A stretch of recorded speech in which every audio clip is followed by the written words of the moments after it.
que le Fils de l'homme soit élevé pour que quiconque croit ait en lui la vie éternelle. Verset 16. Car Dieu a tant aimé le monde qu'il a donné son Fils unique pour que quiconque met sa foi en lui ne se perde pas, mais ait la vie éternelle. Dieu, en effet, n'a pas envoyé son Fils dans le monde pour juger le monde, mais pour que par lui, le monde soit sauvé. Celui qui met sa foi en lui n'est pas jugé, mais celui qui ne croit pas est déjà jugé parce qu'il n'a pas mis sa foi dans le nom du Fils unique de Dieu. J'aimerais qu'on prie quelques instants avant de partager la parole de Dieu. Seigneur, je te bénis pour ta présence dans ces lieux. Père, je viens prier pour tous les internautes qui sont sous l'influence de ce programme. Seigneur, je viens prier que ta grâce, que ton amour, Seigneur, puisse remplir ces lieux pendant que cette émission est diffusée, Père. Pendant que les gens sont en train de regarder, je prie que ta puissance, Père, soit en action là où ils sont. Que ta puissance soit en activité dans les maisons maintenant. Père, que chacun en face de son écran puisse recevoir ta grâce et ta faveur. Père, merci pour tout ce que tu fais. Merci pour ton esprit qui nous conduit dans toute la vérité, qui nous conduit dans la révélation de ta parole. Merci pour la révélation de ta parole qui coule à flot maintenant. Nous te bénissons au nom de Jésus. Amen. Donc, je tiens à vous rappeler que c'est une émission interactive. Vous avez la possibilité donc d'envoyer vos sujets de prière, vos questions, en remplissant le formulaire qu'il y a juste en bas du player ou bien en cliquant sur requête de prière et vous remplissez le formulaire. Vous pouvez aussi laisser vos commentaires si vous nous regardez sur enseigne-moi.com. Donc, n'hésitez vraiment pas à laisser vos commentaires. Vous pouvez aussi nous appeler au numéro qui va s'afficher tout à l'heure. L'équipe d'intercession est actuellement prête à vous recevoir en ligne pour prier avec vous. Certains d'entre vous, vous voulez avoir quelqu'un au bout de la ligne pour partager peut-être un fardeau, pour partager un souci, un problème que vous avez. Et c'est pour ça que nous mettons cette ligne à votre disposition. Donc, n'hésitez vraiment pas à appeler au numéro qui va s'afficher tout à l'heure. Il y a une équipe qui attend votre appel. Donc, nous avons lu dans Jean chapitre 3, du verset 1 au verset 20. Ce passage biblique est l'un des passages, comment je peux dire ça, que les évangélistes utilisent beaucoup pour annoncer la bonne nouvelle dans les nations. Et vous avez reconnu là le verset 16, « Car Dieu a tant aimé le monde qu'il a donné son Fils unique, afin que quiconque croit en lui ne périsse point, mais qu'il ait la vie éternelle. » L'un des premiers versets bibliques qu'on m'a enseigné lorsque j'étais à l'école du dimanche. Je ne réalisais pas encore la puissance et l'impact de ces paroles. Vous savez, même en donnant votre vie à Jésus, vous comprenez certaines choses, mais vous ne comprenez pas la révélation, parfois toute la révélation de l'amour même de Dieu. Au fur et à mesure que j'avance dans ma vie chrétienne, je réalise que Dieu m'aime véritablement. Et parce qu'il m'aime, il ne pourra jamais me laisser tomber. Plus j'avance avec Dieu, même lorsque je rencontre des difficultés, même lorsque en face de moi se dressent des montagnes et des murs, je réalise vraiment l'amour de Dieu. L'amour de Dieu ne s'est pas limité tout simplement à nous sauver. Beaucoup de chrétiens pensent que maintenant qu'ils sont chrétiens, ça y est, c'est fini, le Seigneur nous a sauvés, il vous a délivrés de l'enfer. Bon, vous allez vivre votre vie ici sur la terre normalement comme tous les hommes. Et comme on prêche dans les églises, ce ne sera pas facile, hein, ce ne sera pas facile, ce sera dur, ce sera même très dur. Oui, c'est vrai, ce sera dur si on ne fixe pas nos yeux sur le Seigneur et sur sa parole. Mais si on fixe les yeux sur le Seigneur et sa parole, ce sera moins dur. C'est comme à l'école. Le professeur, avant de vous faire passer par une épreuve difficile, il va vous montrer comment ça se passe. Et pendant qu'il explique, si vous discutez avec votre ami à côté, lorsque l'épreuve viendra, vous trouverez l'épreuve très difficile. Ou bien, s'il vous donne des explications et qu'à la maison, vous n'allez pas réviser, lors de l'examen, vous trouverez l'examen difficile. C'est la même chose avec la vie chrétienne. Certains trouvent la vie chrétienne difficile parce qu'ils ne mettent même pas en pratique la parole de Dieu. Vous n'allez pas voir toutes les merveilles, toutes les bontés, toutes les grâces que Dieu promet si vous ne mettez pas en pratique la parole de Dieu. Il y en a qui se convertissent, qui disent « Ah, ça ne marche pas ». Ils disent « Ça ne marche pas » alors qu'ils n'ont même jamais essayé, alors qu'ils n'ont jamais pratiqué la parole de Dieu. La parole de Dieu ne peut pas marcher dans votre vie si vous ne la pratiquez pas. Il faut la pratiquer pour qu'elle puisse marcher dans votre vie. Si vous faites des compromis, c'est-à-dire que certains aspects de la parole, vous pratiquez, d'autres aspects, vous ne pratiquez pas, eh bien, vous verrez, la grâce de Dieu va se manifester dans votre vie aussi avec compromis, entre griffes. Hein. Parfois, ça va marcher, parfois, ça ne marchera pas. Vous rencontrerez des difficultés et vous verrez que, effectivement, c'est dur. Mais si tu appliques la parole de Dieu, je t'assure, tu verras les difficultés que tu rencontreras sauteront parce que le juste vivra par la foi. Et moi, je crois sincèrement que la foi marche. La foi marche toujours. La foi marche toujours. Lorsque les disciples n'ont pas réussi à chasser cet esprit impur et qu'ils ont demandé au Seigneur, mais pourquoi ça n'a pas marché? Le Seigneur n'a pas inventé, hein? Il n'a pas dit, écoutez, c'est parce que vous n'êtes pas des Superman. Écoutez, il n'a pas dit, écoutez, c'est parce que vous n'êtes pas super ouin. Il a tout simplement dit, c'est à cause de votre incrédulité. C'est à cause de votre absence de foi. Quoi de plus simple comme réponse? Nous savons tous qu'avant de chasser un esprit, avant de prier pour les malades, il faut avoir la foi. Ils vont, ils font la chose, ils se battent, ils essayent, mais ils ne réussissent pas. Et Jésus leur dit, absence de foi.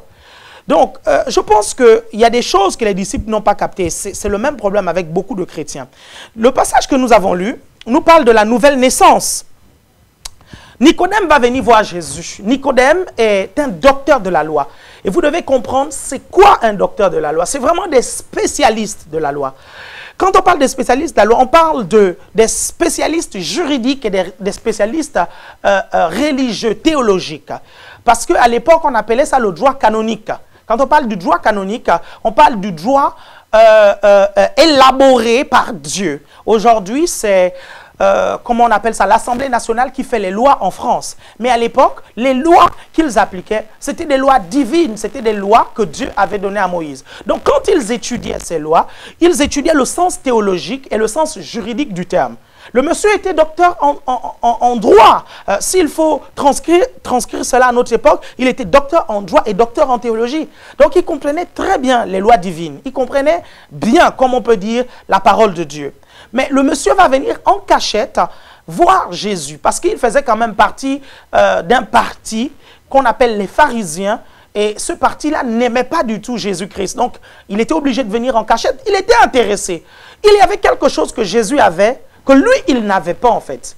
Il enseignait la parole dans les synagogues, il étudiait la parole, mais lorsqu'il a écouté Jésus-Christ, il a vu une nette différence entre l'enseignement de Jésus-Christ et l'enseignement de ses collègues et son propre enseignement. Il s'est dit, ben, je ne vais pas faire le gars orgueilleux, le gars incrédule, le gars hypocrite, je vais aller voir Jésus-Christ et je vais lui demander son secret et sa clé. Donc il va aller la nuit voir Jésus en cachette, hein, parce que il aurait pu être exclu même hein, du parti des pharisiens.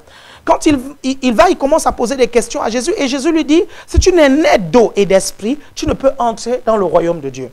Et là, Nicodème ne comprend rien de tout ça. Il dit, mais moi, il y a quelque chose que je ne comprends pas. Quand tu me dis de naître de nouveau, moi, je suis déjà vieux. Faut-il que je reparte dans le ventre de ma mère pour naître de nouveau? Et Jésus est étonné. Jésus dit, mais enfin, mais je ne comprends pas quoi. Qu'est-ce qu'on vous enseigne là-bas en faculté de théologie? Qu'est-ce qu'on vous enseigne à la synagogue? Qu'est-ce qu'on t'a enseigné dans le parti des pharisiens? Attends. Ce qui est né de la chair est chair, ce qui est né de l'esprit est esprit. Je ne suis pas en train de te parler de la naissance physique. La naissance physique, elle est passée. Tu es déjà vieux, tu es en train de vieillir. Je suis en train de te parler de la naissance de l'esprit. Si tu ne nais pas de nouveau, si à nouveau, si ton esprit n'est pas recréé, tu ne peux pas entrer dans le royaume de Dieu. Et Nicodème va même dire, faut-il que je rentre encore dans le ventre de ma mère et que je ressorte? Chose qui est scientifiquement impossible en fait. Vous voyez à quel point, lorsque quelqu'un est ignorant en fait, il peut être stupide. L'ignorance, c'est pas bien. C'est pour ça que l'ignorance est assimilée aux ténèbres. Est-ce que vous comprenez? À chaque fois que dans la parole de Dieu, vous voyez l'expression ténèbres, sachez que ça a un rapport avec l'ignorance et ça a un rapport aussi avec les démons. Parce que la force du diable, c'est quoi? La force du diable, c'est maintenir les gens dans l'ignorance. C'est maintenir le chrétien dans l'ignorance. Ça, c'est important que vous puissiez comprendre ça, bien-aimés. La force du diable, ce n'est pas vous envoyer, je ne sais pas, les fusils nocturnes. Parce qu'en réalité, toute arme forgée contre vous, elle est sans effet. Elle est sans effet. La force du diable, c'est de vous maintenir dans l'ignorance. C'est vous empêcher de lire votre Bible pour connaître qui vous êtes.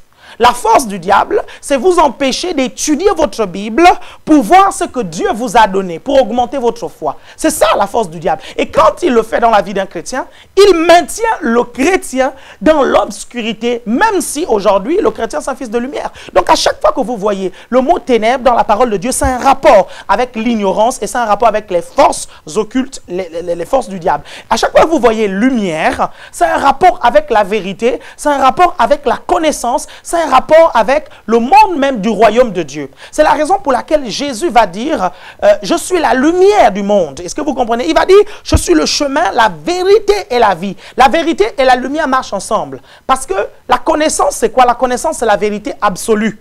Et quelqu'un qui a de la connaissance, il a de la lumière. Je ne vous apprends rien si vous avez fait un peu d'études de philosophie, ou bien si vous avez étudié l'histoire, vous savez qu'il y a un siècle qu'on appelle le siècle des Lumières. Pourquoi? Parce que c'est un siècle où la connaissance de l'humanité a augmenté. Est-ce que vous comprenez ce que je suis en train de dire? Pourquoi je vous dis ça? La Bible dit que quand Jésus est venu au monde, les peuples qui étaient dans les ténèbres ont vu une grande lumière. Jésus amenait des vérités que les pharisiens ne pouvaient pas communiquer parce que Jésus-Christ avait l'Esprit de Dieu et comme il va dire à Nicodème dans ce passage, il revenait de chez le Père avec des vérités nouvelles pour transformer la vie de ceux qui regardaient. Mais nous sommes en train de parler de la nouvelle naissance. Vous savez qu'il y a des gens qui vont à l'église mais ils ne sont pas nés de nouveau. Est-ce que vous savez qu'il y a des gens qui sont très religieux mais ils ne sont pas nés de nouveau?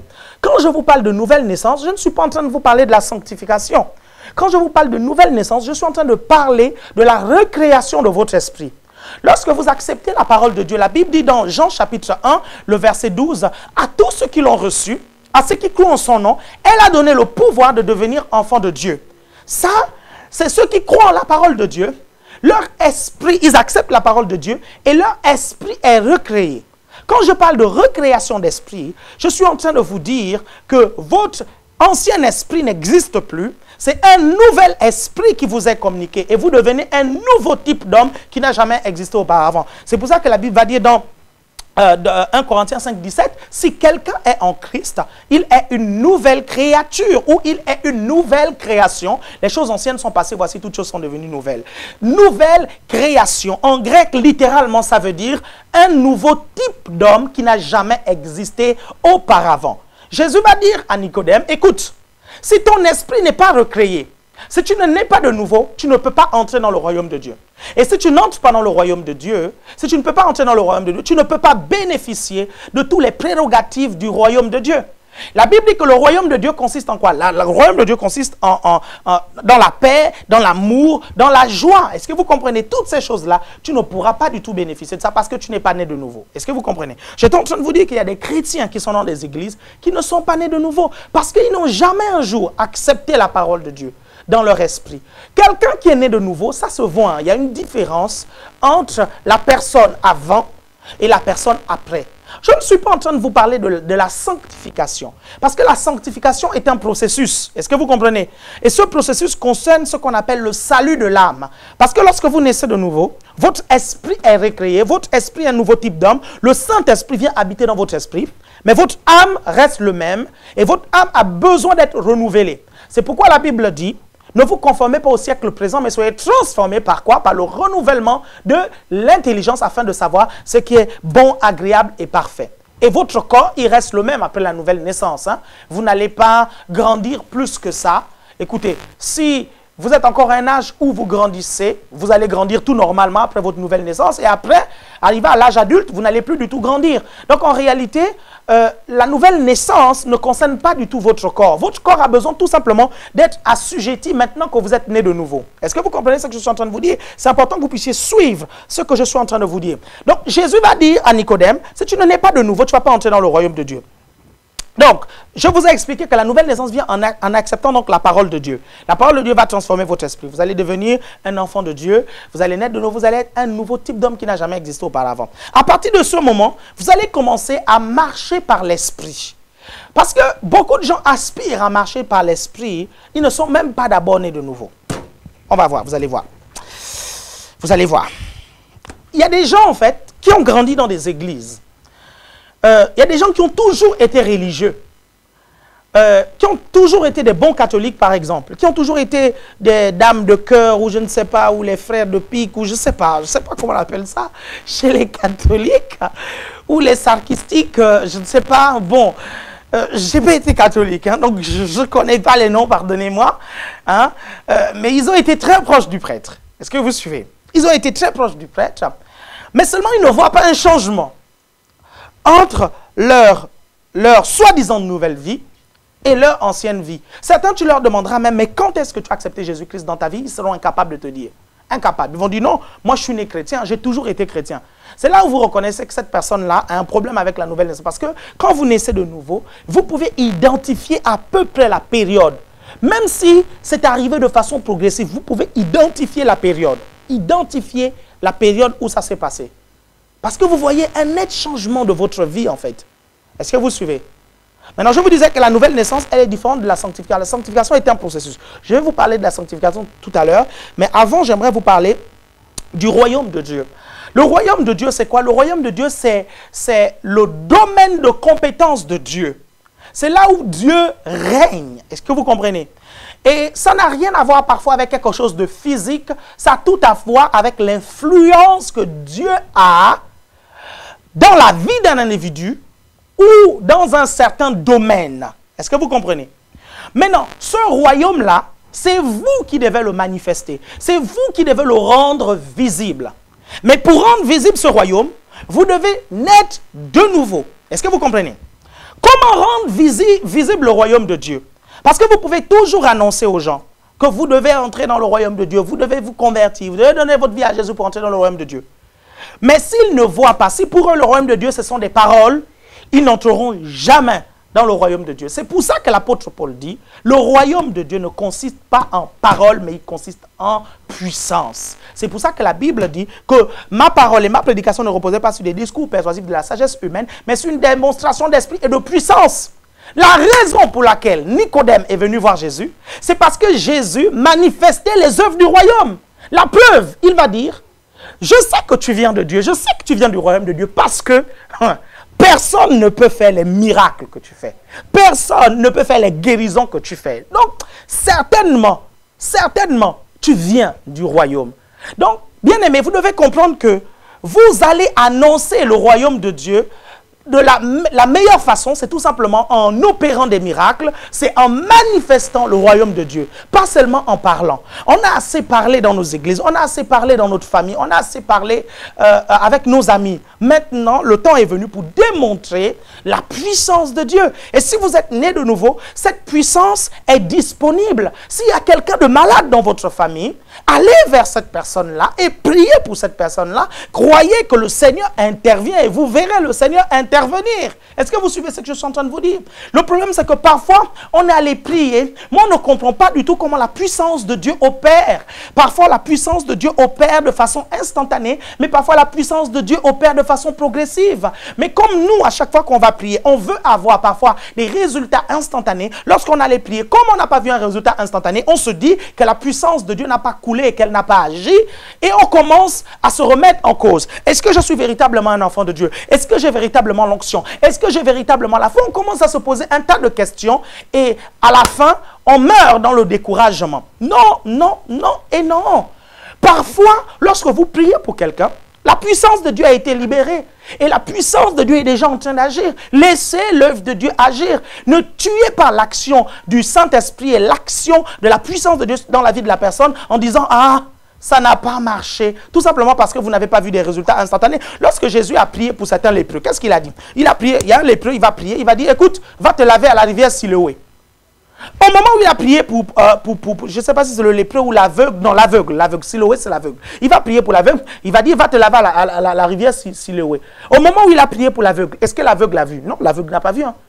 L'aveugle est allé à la rivière Siloé. Est-ce que vous savez à quelle distance était la rivière Siloé de là où Jésus était? Est-ce que vous savez? C'était peut-être une demi-journée de marche. Mais entre-temps, Jésus avait déjà prié, non? Est-ce que vous suivez ce que je suis en train de vous dire? Vous devez faire confiance à la parole de Dieu. Jésus a dit au monsieur, va te laver à la rivière Siloé. Il allait se laver à Siloé et il a recouvert la vue. La parole de Dieu dit, ils imposeront les mains aux malades et les malades seront guéris. La parole le dit. Alors tu crois tout simplement, tu imposes les mains au malade et le malade va être guéri. Il y a une histoire des lépreux aussi pour qui Jésus a prié. Et Jésus a dit, allez vous présenter chez le sacrificateur. Et au moment où Jésus a prié, ils n'ont pas été guéris instantanément. Hein. Ils n'ont pas été guéris instantanément, je suis désolé. Ils sont allés se présenter chez le sacrificateur. Et pendant leur marche sur la route, la puissance de Dieu a continué à opérer. Et ils se sont surpris, guéris. Ils ont vu, non, oh tiens, ils ont été guéris. Tout simplement parce qu'ils ont fait ce que la parole de Dieu, ce que Jésus-Christ a dit. Donc faites tout simplement ce que la parole de Dieu dit. Je peux vous donner une panoplie d'exemples. Je peux vous donner mais un tas d'exemples. Par exemple, prenons le figuier. La Bible dit que le matin, Jésus va passer, il va voir un figuier et il va demander des figues, il va regarder, il n'y a pas de figues et il va maudire le figuier. Quand il va maudire le figuier, il va repasser des heures après avec les disciples vont remarquer que le figuier a séché. Mais le figuier n'avait pas séché instantanément.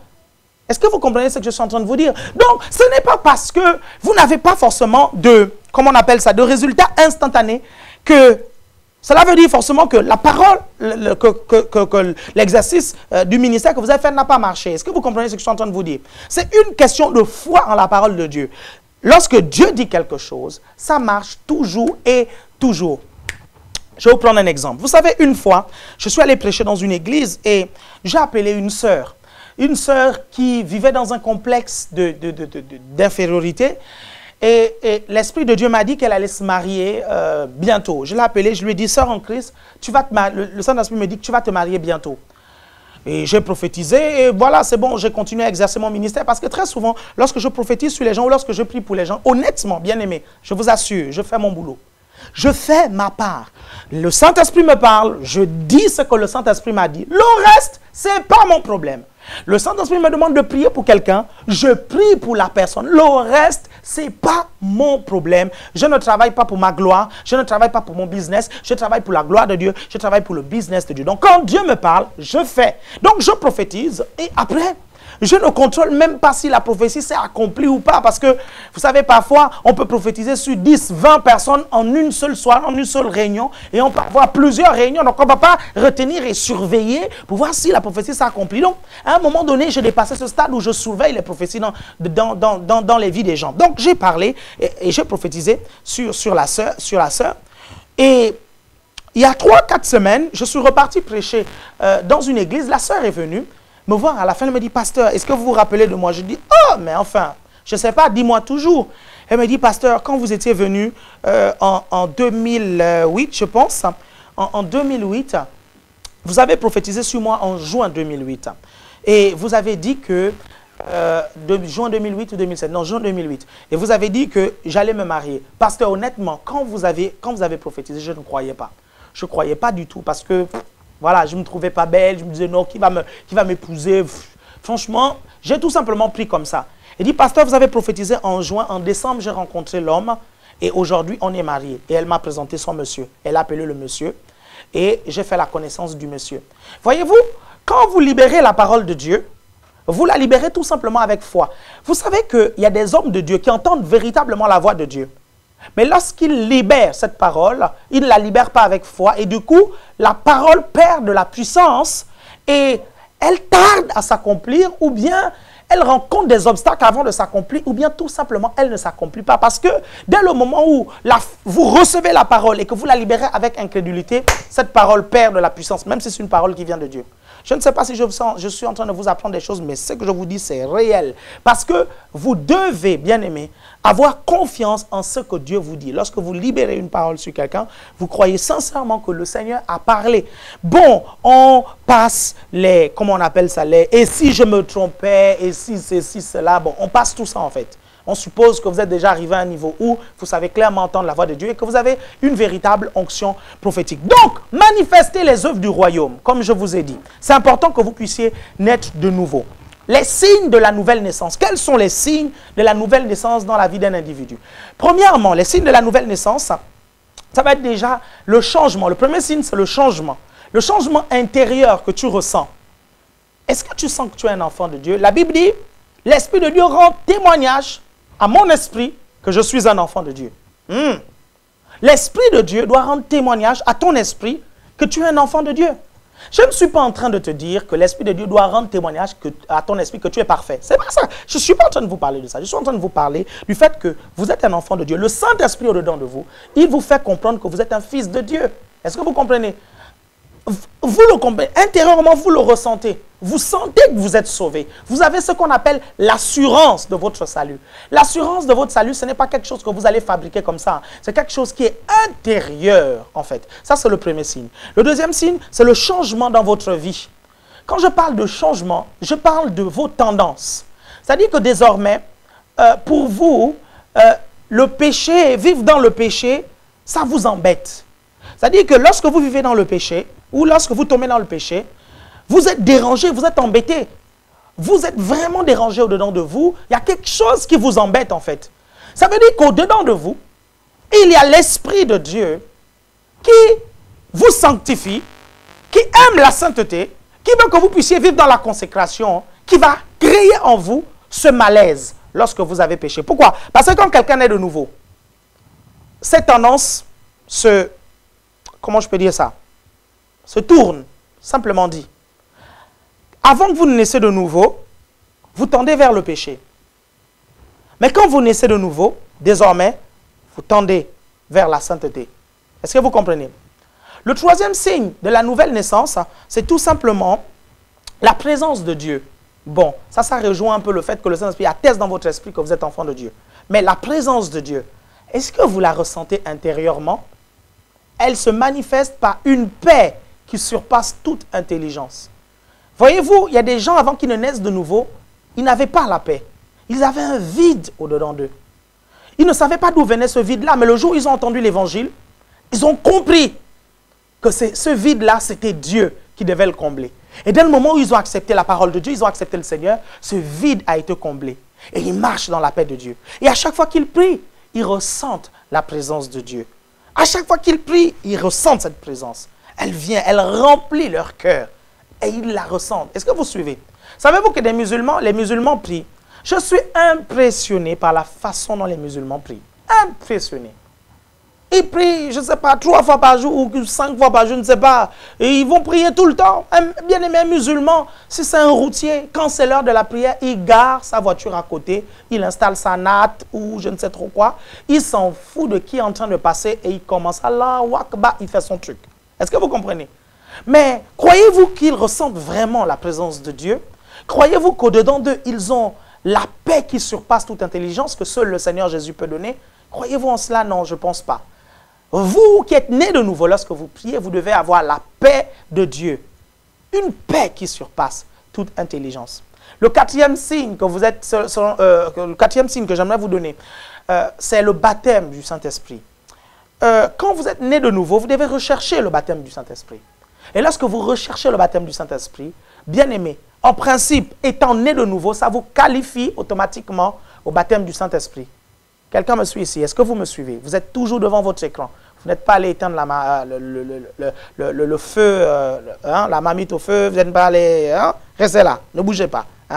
Donc, le signe, c'est le baptême du Saint-Esprit. Quand vous demandez le baptême du Saint-Esprit, le Seigneur vous baptise de son esprit. C'est un des signes que vous êtes né de nouveau. Est-ce que vous me suivez? Est-ce que vous me comprenez? Je vous rappelle que vous devez manifester donc les signes du royaume de Dieu. Nous allons voir tout ça plus en détail tout à l'heure. Pour ceux qui viennent de nous rejoindre, nous regardons l'émission Allô, le ciel est ouvert et nous sommes en train de parler de la nouvelle naissance et manifester les œuvres du royaume. N'oubliez pas que vous pouvez envoyer votre sujet de prière en remplissant le formulaire ou en cliquant sur envoyer une requête de prière ou bien vous appelez tout simplement au numéro qui s'affiche ou bien qui était en train de s'afficher tout à l'heure et l'équipe d'intercession prendra votre requête. Donc, je reviens tout à l'heure pour prier avec vous, quel que soit votre problème et votre difficulté. Sachez que quelque chose va se passer pendant que nous serons en train de prier. Le Seigneur est bon, il ne vous a pas laissé tomber. À tout de suite.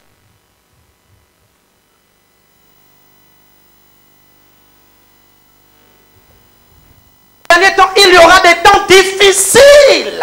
Et si tu vis dans le système du monde, les difficultés que les païens rencontrent, tu vas aussi rencontrer ça. Je te le dis. Quelqu'un m'a suivi ici? C'est la raison pour laquelle nous allons voir. Là, il n'est pas question de connaître ça. Il n'est pas question de connaître. Il est question de réaliser, d'être conscient de ça et marcher en fonction de ça. Quelqu'un m'a suivi ici? On va avancer, vous allez voir. On continue. Toute chose concourt au bien de ceux qui aiment Dieu. Regardez. Vous prenez 1 Jean, chapitre 5. 1 Jean, chapitre 5. À partir du verset 14. Regardez Joseph. Pendant que le monde entier, pendant que le pharaon tremblait, parce qu'il devrait y avoir 7 années de sécheresse, après les 7 années d'abondance, cette prophétie donnée à Pharaon a profité à la promotion de Joseph. Je vous assure, les économistes peuvent tout annoncer. Que non, les jours qui viennent. Vous savez, il y a un homme de Dieu qui m'a dit, et moi je crois sincèrement à ce qu'il m'a dit. Il m'a dit, tu sais, pasteur Alain Patrick, dans les jours qui viennent, le Seigneur m'a dit que cette crise financière va causer la chute de beaucoup d'entreprises. Et beaucoup d'entreprises vont déposer le bilan. Certains qui avaient des locaux vont vendre leurs locaux. Il y aura tellement d'entreprises qui vont déposer le bilan et tellement de locaux à disposition que les églises achèteront ces locaux à bas prix.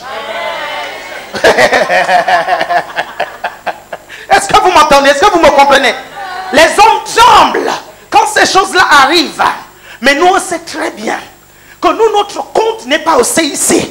On sait que notre compte n'est pas au Crédit Agricole. On sait que notre compte n'est pas à la caisse d'épargne. On sait que notre compte n'est pas à la poste. Nous savons que notre compte est à la Banque Céleste, à la BC. Alléluia. Donc, pendant que les objets se dévalorisent ici, ils vont vendre.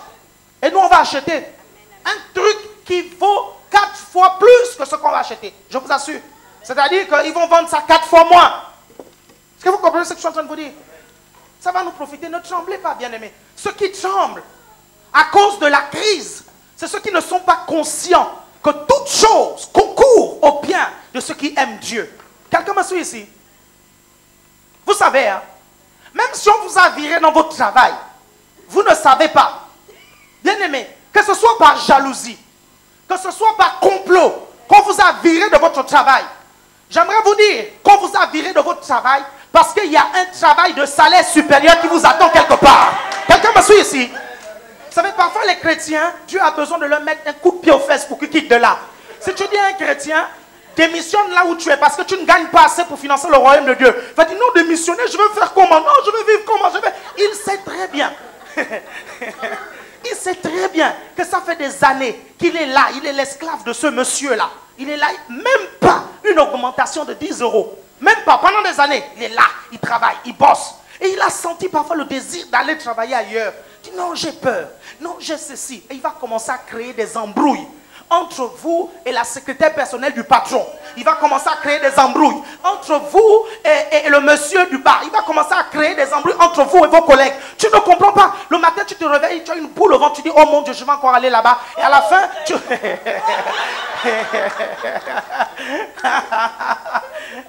à la fin, tu reçois seulement un courrier, un premier avertissement. Mais je fais quoi? Un deuxième avertissement. Mais je fais quoi? Tu arrives comme ça, on te dit, tu es viré. Ne t'inquiète pas. Tu comprends? Ne t'inquiète pas. Si on t'a viré, c'est parce que Dieu a prévu quelque chose de mieux déjà pour toi. Quelqu'un me suit ici? Toute chose concourt au bien de ceux qui aiment Dieu. Alléluia. Est-ce que vous savez le nombre de fois que j'ai été plaqué avant de trouver Paulette? Est-ce que vous savez le nombre de fois? J'ai été plaqué à plusieurs reprises avant de trouver le pasteur Paulette. Est-ce que vous comprenez ce que je suis en train de vous dire? À plusieurs reprises. Mais aujourd'hui, ces filles-là ont le même âge que le pasteur Paulette. Quand je repars au Gabon et que je vois ces filles-là, je dis, oh, merci de m'avoir plaqué. Oh, merci. Oh, oh, Yahweh. Tu es bon. Ne vous inquiétez pas. Ne vous inquiétez pas. Parfois on vous a plaqué, parfois on vous a refusé. Tout simplement parce que Dieu a mieux pour vous. Je vous assure, dans le nom de Jésus-Christ, il a mieux pour vous. Et vous vous rendrez compte, je vous assure, ne vous inquiétez pas. J'ai vu, je me rappelle, il y a une fille là, non, Seigneur Jésus. De l'âge de 14 ans jusqu'à 19 ans, j'en étais amoureux. Cette fille-là a augmenté ma vie de prière.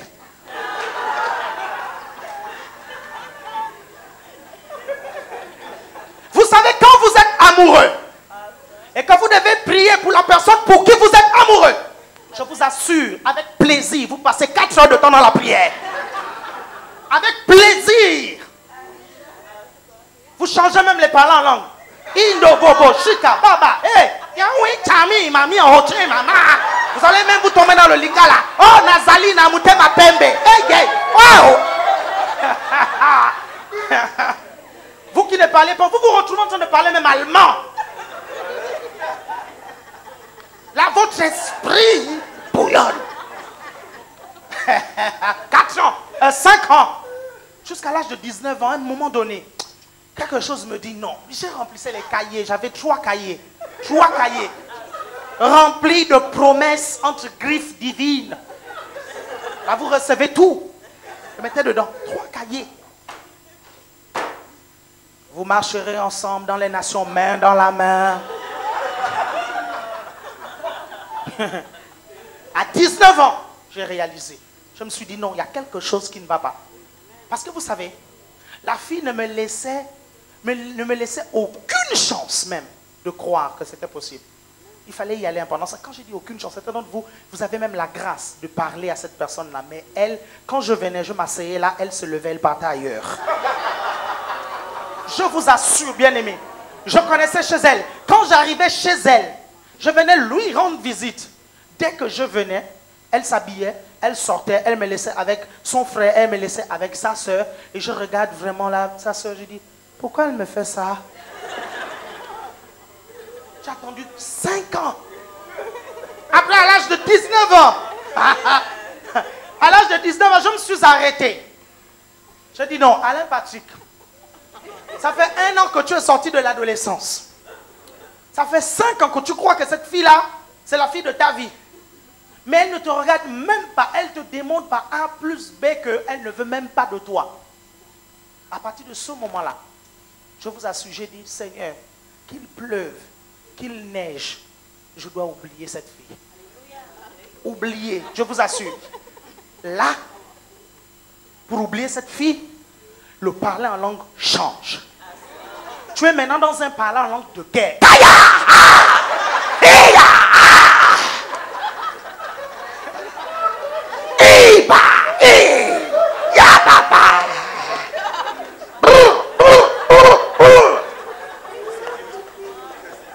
Tu changes de parler en langue. Après avoir prié, quand tu sors de la chambre, la fille passe. Tu as l'impression que tu aimes 4 fois plus encore la fille que tout à l'heure. Tu dis, oh mon Dieu, Seigneur. Seigneur, qu'est-ce qui se passe? Ah là là là là là là là là là là là.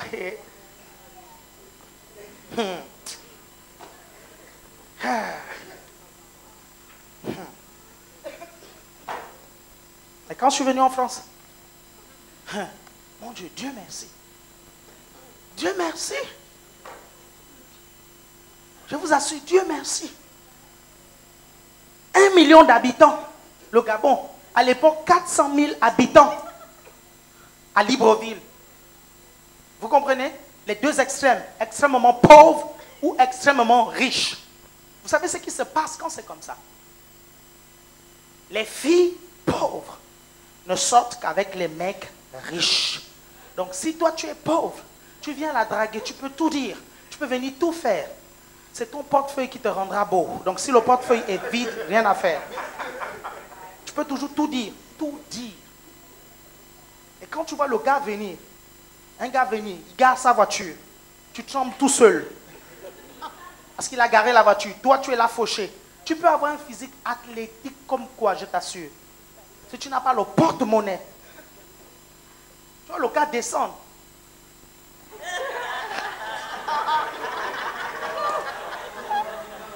Si vous avez déjà vu au Gabon ou en Afrique, les gens ont beaucoup d'argent.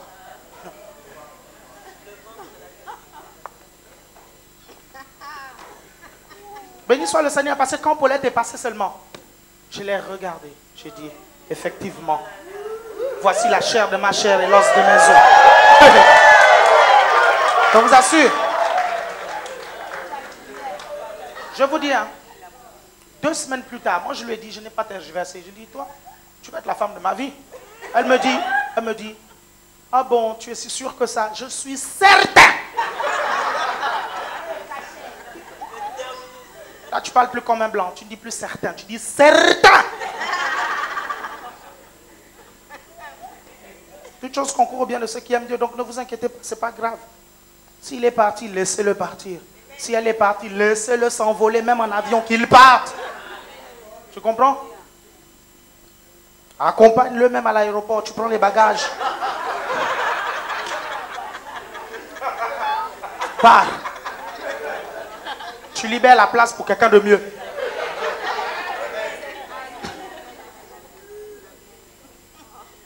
Vous êtes avec moi? État de fait. Regardez. Nous avons auprès de lui cette assurance. Que si nous demandons quelque chose selon sa volonté, il nous écoute. On continue. Verset 15. Verset 15.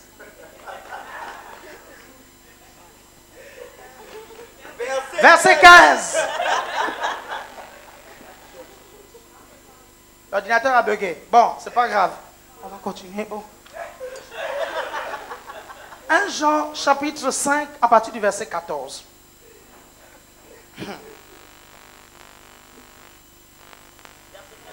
Verset 15. Regardez maintenant par rapport à l'exaucement.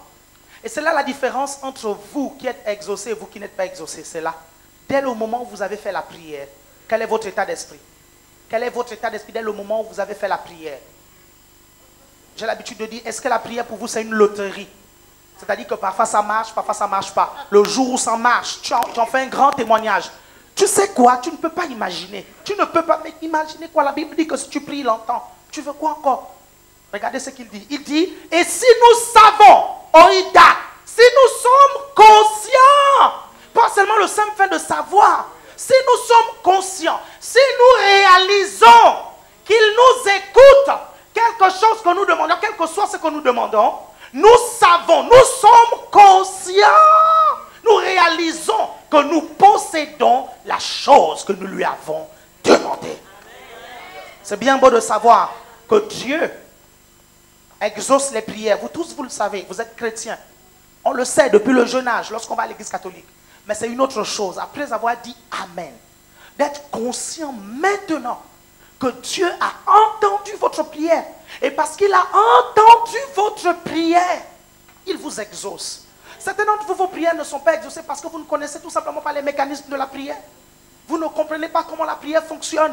Vous ne savez pas que la prière a des règles bien spécifiques. La Bible dit, faites en tout temps par l'Esprit toutes sortes de prières, et de supplications.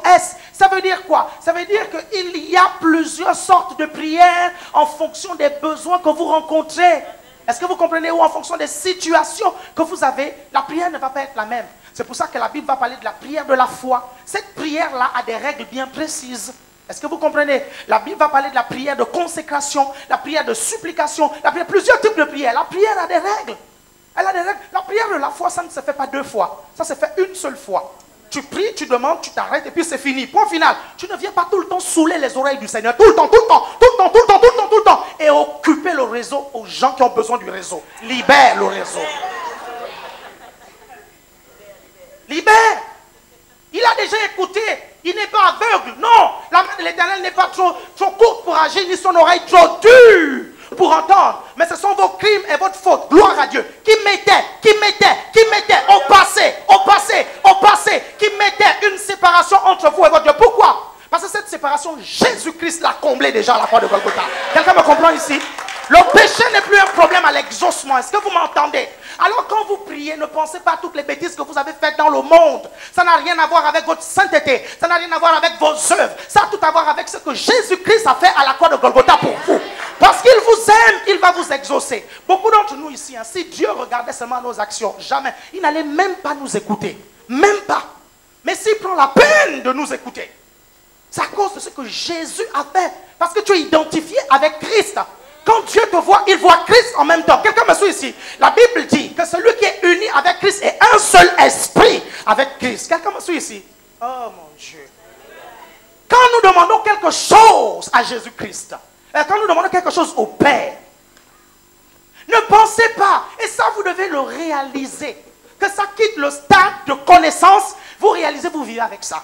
Ne pensez pas que quand vous demandez quelque chose à Dieu, vous venez là, vous parlez à Jésus-Christ, parce que la Bible dit que Jésus-Christ est le médiateur. Donc on se dit, on vient, on parle à Jésus. Seigneur Jésus, j'ai besoin de ceci. Ou bien on parle à Dieu, on dit, Père, machin, tout ça, j'ai besoin de ça. Et Jésus prend nos prières, Jésus prend ce qu'on a dit, et puis il va voir le Père. Il dit, Père, tu vois les trous? Tu vois ce que j'ai fait? Tu dois vraiment l'exaucer. Et puis le Père, un faible, il dit non, oui c'est bon, comme c'est toi Jésus. Mais si c'était lui, je n'allais pas du tout exaucer. Jésus dit lui-même, je ne vous dis pas que je prierai le Père pour vous. Parce que le Père lui-même, il vous aime. Yahweh. Vous-même, vous avez accès. Quand vous vous présentez devant le Père au nom de Jésus, c'est parce que vous êtes identifié. Identifié à Christ, identifié à Christ, identifié à Christ, identifié. Quelqu'un m'a suivi ici? Vous et Christ, vous êtes un. Sans lui, vous n'êtes rien. Et sans nous, Christ n'est rien. Ça vous choque peut-être. Mais la Bible dit que nous sommes le corps. Et Christ est la tête. Sans la tête, le corps n'est rien. Et sans le corps, la tête n'est rien. Est-ce que vous me comprenez? Il a choisi ça tout seul. Ne vous posez pas des questions. Mais pourquoi? Mais qui t'était? Mais pourquoi? C'est lui-même qui a choisi ça. Quand on vous dit, Dieu a tant aimé le monde. Tant aimé. Beaucoup d'entre nous ne le comprenons pas. La portée de l'amour de Dieu. C'est pour ça que Paul a dit,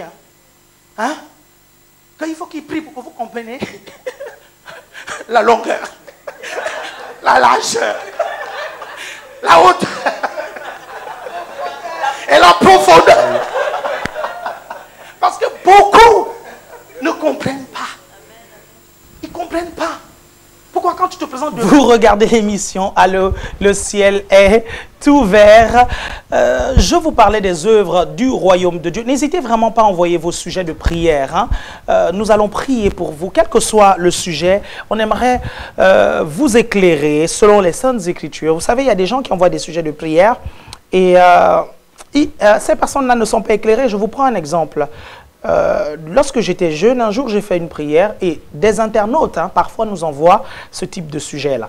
Lorsque j'étais jeune, j'ai fait une prière, je disais Seigneur, empêche le diable de venir nous tenter. Et le moniteur de l'école du dimanche m'a dit non, Dieu pour le moment ne peut pas empêcher le diable de venir te tenter. C'est à toi de résister à la tentation. Il y a parfois ce genre de sujets de prière qui viennent. Mais bon, lorsque vous faites ce genre de sujet de prière et qu'on a le temps, on vous éclaire. Parce que beaucoup d'entre vous, vous demandez et vous ne recevez pas parce que vous demandez mal. Et c'est important que vous sachiez demander. Et le but de cette émission, c'est aussi de vous apprendre à correctement prier. Donc, nous avons déjà quelques sujets de prière qui sont arrivés et nous allons donc commencer à prier. Sachez que vous aussi, chez vous, vous pouvez vous mettre dans la prière pour intercéder pour nos frères et nos sœurs actuellement qui envoient des sujets de prière. Bonsoir, sœur Sabrina. Bonsoir, pasteur. Oui, bonsoir, sœur Sabrina. Oui, ton micro, mais ça va aller. Alors, oui, effectivement, il est un peu faible. Donc, nous avons reçu des requêtes de prière, notamment de la sœur Sifa Jean-Voine, donc, qui nous écrit depuis la France.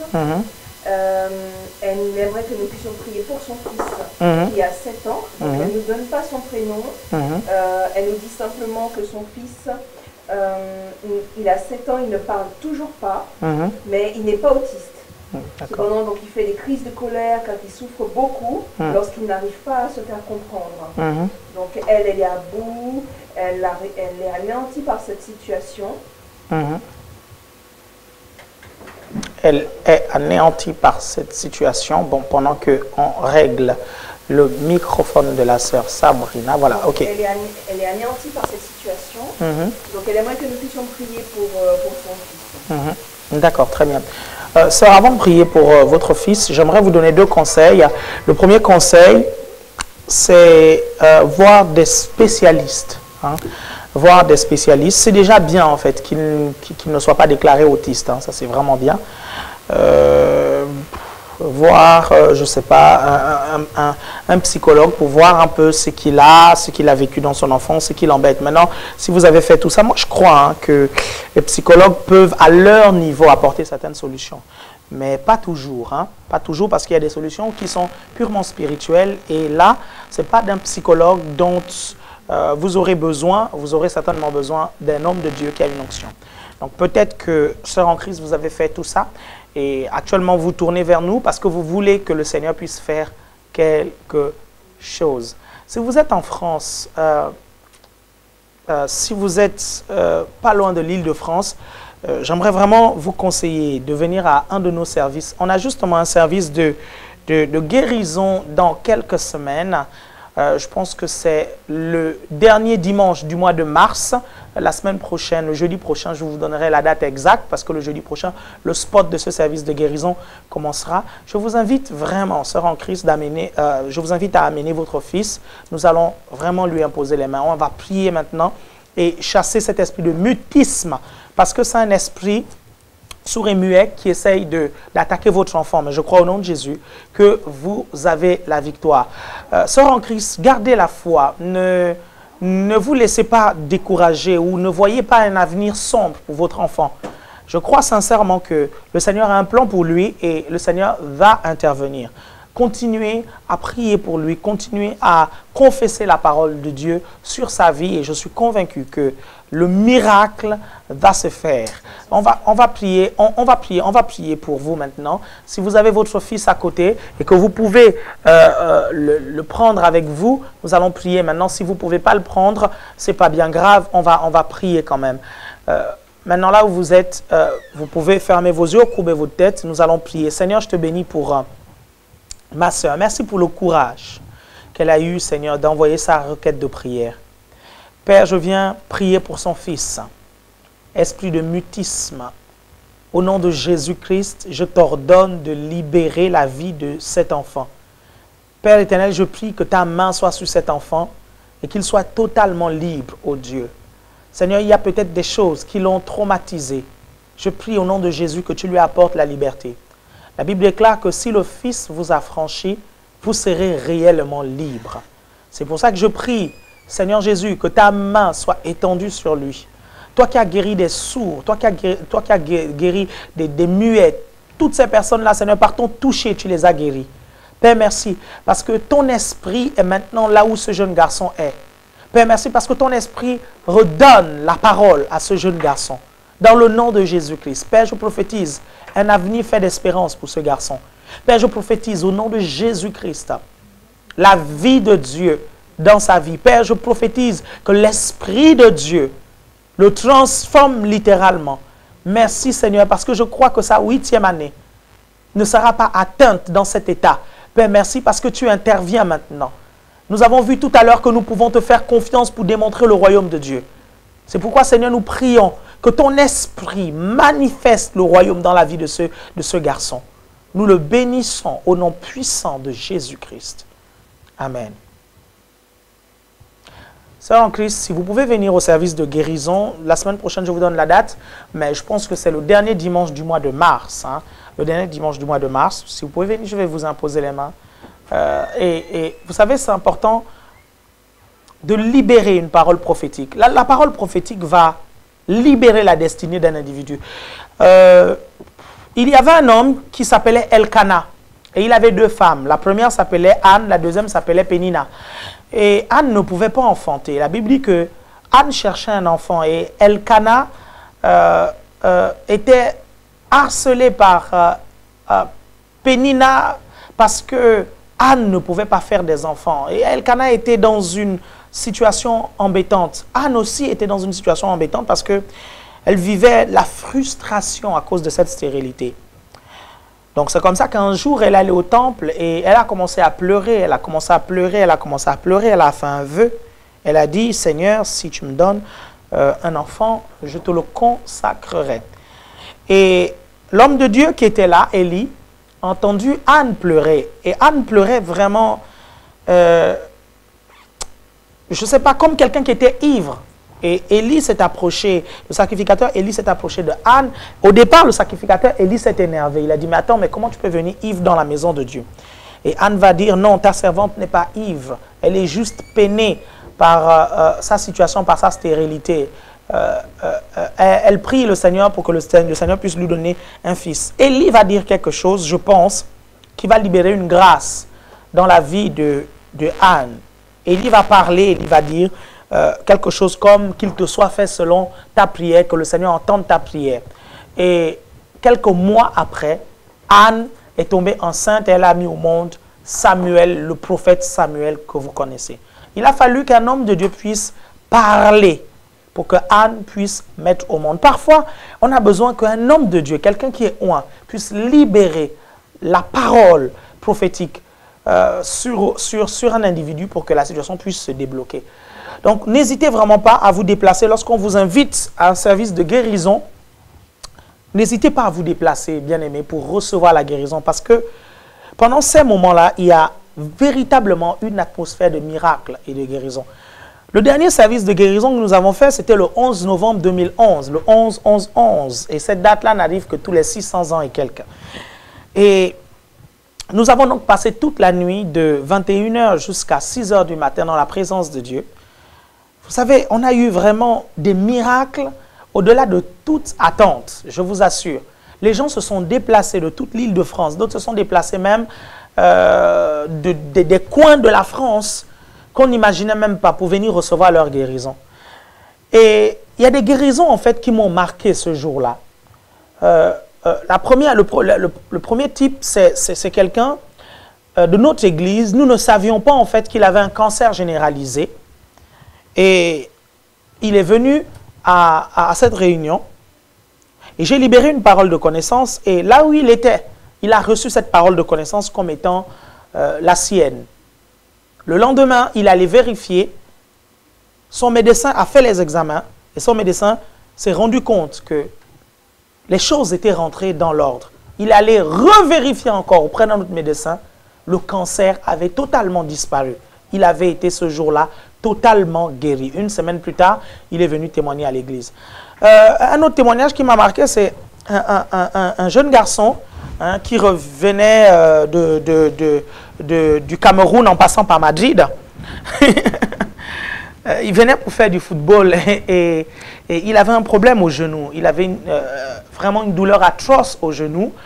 Ce jour-là, il est venu à la veillée par hasard. Quand je dis par hasard, c'est-à-dire qu'on a envoyé un SMS, il a reçu le SMS et le SMS, je ne pense pas qu'il lui était destiné. Et il a décidé quand même de venir à la veillée. Quand il est venu, je commençais à prier pour les gens. Quand j'ai prié pour les gens, lui, je l'ai oublié. Et je lui ai dit tout simplement, si tu crois, tu verras la gloire de Dieu. Et je ne sais plus trop ce qui s'est passé. Je pense que j'ai touché sa tête ou je ne sais plus trop. Et il a reçu sa guérison instantanément. Il était sur la mezzanine en fait, parce que les deux mezzanines, ce jour-là, étaient remplies. Il était dans l'une des mezzanines et pour monter sur la mezzanine, il lui fallait vraiment beaucoup d'efforts parce que son genou lui faisait mal. Après avoir dit, si tu crois, tu verras la gloire de Dieu, il est reparti à sa place. Et en montant les escaliers, il s'est rendu compte subitement que le genou ne faisait plus mal. Il s'est dit, oh, mais c'est quoi cette histoire? Et il a pris les escaliers, il allait s'asseoir. Il se dit, bon, tiens, peut-être que c'est comme ça. Et le lendemain, la douleur n'était plus là. Le surlendemain, la douleur n'était plus là. Après, les jours d'après, la douleur n'était plus là. Aujourd'hui, il est à l'église et il sert le Seigneur avec nous. J'ai un tas d'autres témoignages, des gens qui ont été bénis pendant cette réunion du 11 novembre. Donc, lorsque nous programmons des réunions de guérison comme ça, c'est pour vous, bien-aimés. Parce que lorsqu'on vous parle à travers Internet, on n'a pas l'occasion de vous imposer les mains. Lorsqu'on organise quelque chose, c'est pour vous imposer les mains. Et je vous assure que parfois ce contact est suffisant pour transférer l'onction de guérison. Donc, n'hésitez vraiment pas. Le dernier dimanche du mois de mars, on aura un service de guérison. Donc, le matin, je vais enseigner la parole de Dieu et dans l'après-midi, nous allons passer du temps dans la présence et dans la puissance de Dieu. Je crois que vous allez vraiment être bénis.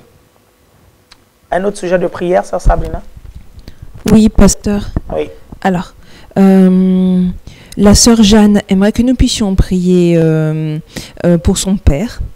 Donc, apparemment, il vient de subir une deuxième opération de l'œil. Non, il a subi une opération de l'œil et il va en subir une deuxième jeudi prochain. Pas celui-ci, l'autre. Apparemment, il a une cataracte. D'accord. Donc, ils vont lui enlever et donc, elle aimerait que nous puissions prier pour lui. D'accord. Seigneur, je te remercie parce que tu es le Dieu de guérison. Père, je te remercie parce que cet homme peut bénéficier de ta grâce à cause de sa fille qui est née de nouveau et à cause de sa fille qui prie pour elle.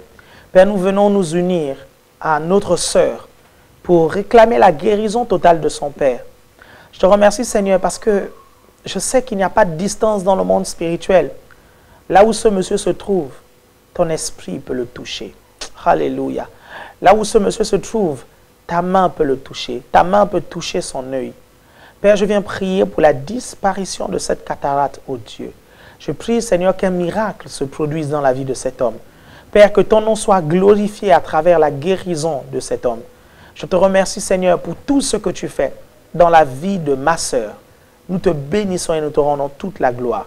Merci parce que tu es tellement bon avec les internautes qui appellent. Tu es tellement bon avec toutes ces personnes qui ont des problèmes, qui ont des difficultés, Seigneur. Et toi, là où ils sont, tu les touches et tu les guéris. Je te rends toute la gloire au nom de Jésus-Christ.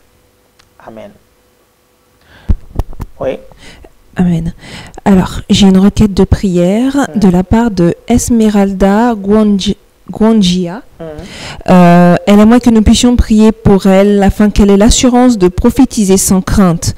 Elle nous dit que l'ennemi essaie de lui faire croire qu'elle a un esprit de faux prophète. Elle habite au Canada et elle aimerait que nous puissions prier pour elle.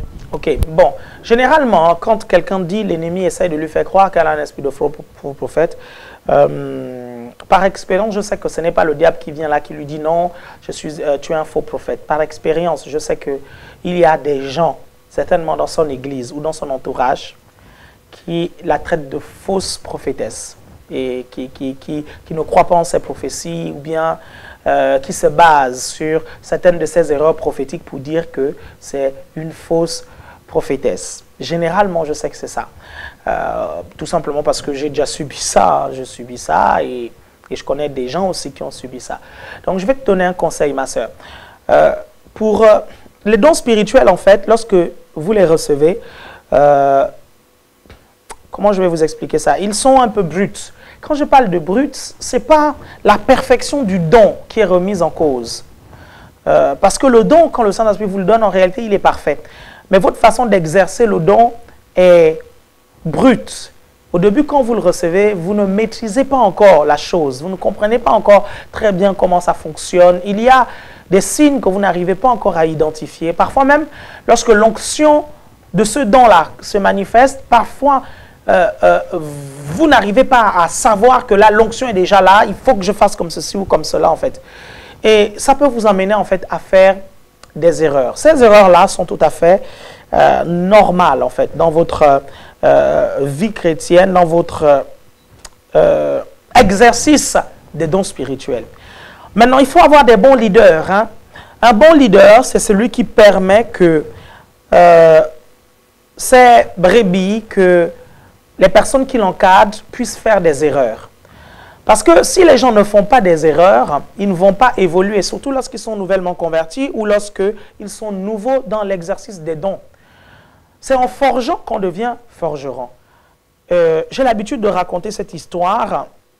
Lorsque pour la première fois j'ai donné une parole de connaissance, j'avais environ 13 ans et demi, 14 ans, et je me rappelle qu'il me semblait avoir vu quelque chose. Mais j'ai très mal fait la chose. Je me suis levé, j'ai commencé à crier de partout. Je dis, ah, il y a quelqu'un qui a ceci, il y a quelqu'un qui a cela, machin. J'ai commencé à crier, crier. Et personne ne s'est levé. Et le frère qui dirigeait la réunion, il était jeune comme moi et c'était un ami à moi. Il a insisté aussi en même temps que moi. Il a dit, frère, si la prophétie te concerne, lève-toi, tout ça. Et moi, j'étais là, j'ai gesticulé de toutes parts. J'étais à la limite en transe. Hein? Maintenant, je sais que mes émotions étaient impliquées là-dedans et que ça n'avait rien à voir avec l'Esprit de Dieu. Et après cette réunion, quand personne ne s'est levé, on est rentré à la maison, mais j'ai commencé à stresser. Et là, j'ai revu le frère qui m'a aidé à prophétiser, qui dirigeait la réunion, mon ami est là. Et lui aussi, il stressait. Il s'est dit, oh mon Dieu, Alain Patrick, on est des faux prophètes, on a libéré une fausse prophétie. Oh mon Dieu, on a commencé à trembler de toutes parts. On dit, non, là, vraiment, on ne mérite même plus de venir à l'église. Oh, on est des faux prophètes, on est du diable. On a commencé à tout imaginer, mon Dieu. Et là, on est allé voir notre responsable, tout en tremblant, on se disait, ben tiens, voilà, c'est bon, on va vous mettre à la pénitence. on va dire devant tout le monde et toute l'église que vous êtes des faux prophètes. On est allé le voir et on lui a dit, écoute, on a quelque chose de grave à te dire. Et il s'attendait vraiment à quelque chose de grave. Et on lui a dit, en fait, on a libéré une fausse prophétie à la réunion. Et il nous demande, et la prophétie disait quoi? On a dit ce que la prophétie disait. Il dit, oh, et puis vous vous en faites pour ça. On lui dit, oui, mais c'est grave. Si on a libéré une fausse prophétie, c'est qu'on est des faux prophètes. Il dit, attendez, vous êtes jeune encore. Si vous ne faites pas des erreurs maintenant, vous allez les faire quand? Oh mon Dieu, j'ai été tellement surpris par une telle réponse. J'étais tellement apaisé, je me suis dit, ah bon, donc j'ai droit à l'erreur. Il m'a dit, mais attendez, vous êtes ici en formation, vous êtes dans un centre d'entraînement. Si vous ne faites pas des erreurs ici, ce n'est pas quand vous serez des grands hommes de Dieu très connus que vous ferez des erreurs. Là, personne ne tolérera vos erreurs. Mais là, vous avez le droit de faire des erreurs. Je suis là pour vous encadrer, ne vous inquiétez pas pour ça. Ne vous mettez pas dans cet état-là. On était tellement soulagés. Mais en même temps, c'était une leçon incroyable qu'il venait de nous donner. Et ça m'a tellement marqué que je me suis dit, moi aussi, lorsque je serai responsable, je laisserai les gens faire des erreurs. Et on a déjà fait des erreurs sur moi. Hein. Je me rappelle une fois, je suis allé à une réunion et il y a un monsieur, j'étais avec mon épouse. Il y a un garçon qui prêchait, c'était à une réunion des jeunes. Et il a commencé à pointer du doigt certaines personnes pour soi-disant prophétiser. Hein? Il était dans la chair. Hein? Je savais ce jour-là qu'il était dans la chair. Et après, il s'est rendu compte qu'il était dans la chair. Il s'est approché vers moi et il m'a pointé du doigt. Il a dit, toi, tu as besoin de Jésus. Je prêchais déjà l'évangile. Hein. Je n'avais pas encore d'église, mais j'ai commencé déjà un ministère de prédicateur itinérant. J'étais déjà invité dans certaines églises. Et il s'approche de moi. Il dit, toi, tu as besoin de Jésus, toi. Tu as besoin de Jésus. Tu as besoin de Jésus. Il faut que tu te convertisses. Il faut que tu te tournes vers Jésus. Tu as besoin de ceci. En fait, il a commencé à me parler comme si je n'étais pas né de nouveau. Je l'ai écouté et je n'ai pas boudé. J'étais là. Je faisais vraiment comme... l'innocent, quoi, le garçon, effectivement, qui n'était pas né de nouveau. Je l'écoute, je dis, il est reparti prêcher. Je ne sais pas pourquoi l'Esprit de Dieu me conduit à chaque fois vers toi. Ah, moi, je sais maintenant pourquoi l'Esprit de Dieu le conduisait vers moi. Hein. Parce que j'avais une grâce sur moi, en fait, qu'il voyait. Et le problème, c'est quoi? C'est que ce garçon-là ne savait pas, en fait, interpréter ce qu'il voyait. Il dit, tu as besoin de Dieu, tu as besoin de Dieu. Je te vois dans le feu de Dieu. Je te vois dans le feu de Dieu. Tu as besoin du feu de Dieu. Mais tu me vois dans le feu. C'est parce que j'étais déjà un évangéliste de feu. Donc, tu as besoin de quoi encore, là? Il vient, il me dit, non, tu as besoin. Je n'ai rien dit. Tous ceux qui étaient autour de moi, qui savaient que j'étais un prédicateur, ont commencé à s'énerver. Mon épouse a commencé à s'énerver. Je dis, non, laisse-le. Laisse-le faire des erreurs, c'est pas grave, il a le droit de faire des erreurs. Et là, il s'est approché de ma femme, il a dit, toi, est-ce que tu connais Jésus? Et là, le pasteur Paulette lui a dit, oui, je le connais. Il dit, ok, d'accord. Et il est passé à une autre personne. Et à la fin, je suis allé le voir, je lui ai dit, bonjour frère, bonjour, ça va? Oui. Tu sais, je prêche l'évangile aussi, hein. Je suis évangéliste itinérant. Oh, mes frères, mais il fallait me le dire, Je lui dis, non, tu étais en train d'exercer ton ministère. Je n'allais pas te mettre la honte devant les gens, quoi, c'est pas bien du tout. Et vous savez, donc j'ai tout simplement subi parce que je me disais qu'il pouvait s'améliorer, en fait, en faisant ça. Voilà, maintenant, c'est pas ça qui va m'enlever ma crédibilité, est-ce que vous comprenez? Donc, permettre parfois les gens de faire des erreurs, ça va leur permettre de s'améliorer. Donc, sœur en Christ, je pense peut-être que tu es persécuté à cause de peut-être certaines erreurs que tu as faites, ou bien même tu as libéré peut-être des prophéties qui sont vraies, hein, mais autour de toi, peut-être certaines personnes ne comprennent pas ces prophéties-là, donc c'est pour ça qu'ils te le disent, et que tu as toutes ces pensées. Maintenant, peut-être que personne ne te persécute. Hein. Peut-être que vraiment, tu entends tu as des pensées qui te disent que non, tu es une fausse prophétesse, tu es une fausse prophétesse. Dans ce cas, ce qu'il faut que tu fasses, c'est prendre tout simplement autorité et repousser toutes ces voix-là. Parce que si tu aspires au don prophétique, Dieu va te donner ce don-là. La Bible dit aspirer au don, les meilleurs. L'une des meilleures façons de déclencher un don dans la vie de quelqu'un, c'est le fait que la personne aspire, c'est d'inciter la personne à aspirer à ce don-là. Donc, si tu en parles, c'est que tu aspires à ce don-là. Et je vais te dire, Dieu va sincèrement t'utiliser là-dedans. Maintenant, si c'est des gens effectivement qui te persécutent, ben écoute, Tu supportes, hein? Les persécutions, c'est le couloir qui te conduit à la gloire. Plus tu as des persécutions, plus ton onction est affinée, plus ton orgueil est travaillé. C'est comme ça. Est-ce que tu comprends? Bon, je vais prier pour toi, de telle sorte que la grâce de Dieu puisse, la grâce prophétique puisse descendre dans ta vie. Seigneur, je te remercie pour ma soeur. Merci parce qu'elle aspire au ministère prophétique, parce qu'elle veut démontrer ton royaume. Père, je viens prier pour son oreille spirituelle, afin qu'elle soit aiguisée. Seigneur, merci parce que tu lui parles. Merci parce que tu l'inscris dans l'école de l'écoute de la voix de Dieu. Père, merci parce que tu enseignes ma sœur. Tu lui montres, oh Dieu, comment exercer le don de prophétie, comment exercer le ministère prophétique sous ton onction et sous ta grâce. Père, je la bénis. Père, mets des personnes sur son chemin qui vont l'aider, oh Dieu. Conduis-la même dans des enseignements, Seigneur, qui vont l'aider à grandir. Père, si elle est persécutée à cause de ce don-là, je prie, mon Père et mon Dieu, que tu puisses vraiment la soutenir, que tu sois son soutien. Père, merci parce que tu es avec elle. Tu veux susciter, Seigneur, dans le monde entier des voix prophétiques, des personnes qui vont édifier l'Église, qui vont encourager l'Église, qui vont confirmer la direction et qui vont réellement conduire d'autres dans leur destinée. Père, je prie que ma sœur puisse faire partie de cette armée, Seigneur, de prophètes que tu vas lever.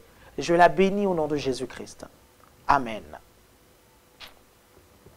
Gloire au Seigneur. Vous aussi, vous pouvez envoyer votre sujet de prière. N'hésitez pas à appeler au numéro de téléphone qui s'affiche maintenant. Hein, les techniciens vont afficher le numéro de téléphone. N'hésitez vraiment pas à appeler. Il y a une équipe d'intercession juste au bout de la ligne qui vous attend et qui va prier avec vous. Donc, n'hésitez pas, allez prendre votre téléphone, appelez, ils vont prier avec vous. Pasteur? Oui, ça Sabina. Oui, nous avons reçu une requête de prière de la sœur Jeanne Crocheret qui nous demande de prier pour elle. Elle se sent oppressée. Elle se sent nerveuse. Elle ne sait pas pourquoi. Elle a un entourage néfaste dans sa vie et elle a besoin de paix. Elle nous demande vraiment de prier au nom de Jésus pour elle. Et voilà. Bon, voilà. Sœur en Christ, voilà, l'absence de paix et le stress que tu vis, c'est ton entourage, effectivement. C'est cet entourage. Tu as donné la réponse, en fait. Tu as donné la réponse. Et lorsque les gens autour de vous commencent à bouffer votre paix, ben, la seule solution, c'est de couper les ponts. Hein. C'est de couper les ponts, vous comprenez? Maintenant, il faut distinguer en fait plusieurs choses. Il y a des gens qui sont là pour nuire. Parfois, ces personnes-là ne connaissent pas le Seigneur et elles nous persécutent, elles nous embêtent ou elles nous nuisent au point où nous tombons dans le péché à cause de ces personnes-là. Quand je parle de tomber dans le péché, je parle de tomber dans la colère, avoir des réactions impulsives à cause de ces personnes-là.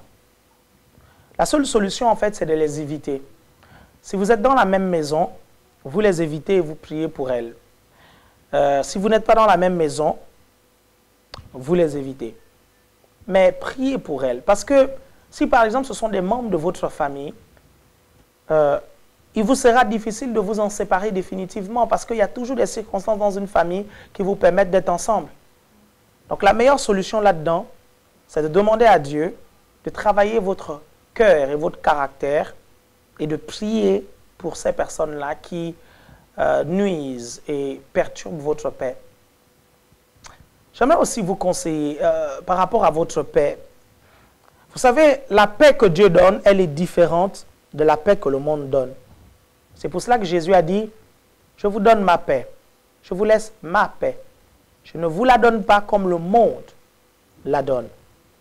En réalité, la paix de Dieu ne dépend pas des hommes, ne dépend pas des circonstances, ne dépend pas des situations dans lesquelles vous êtes.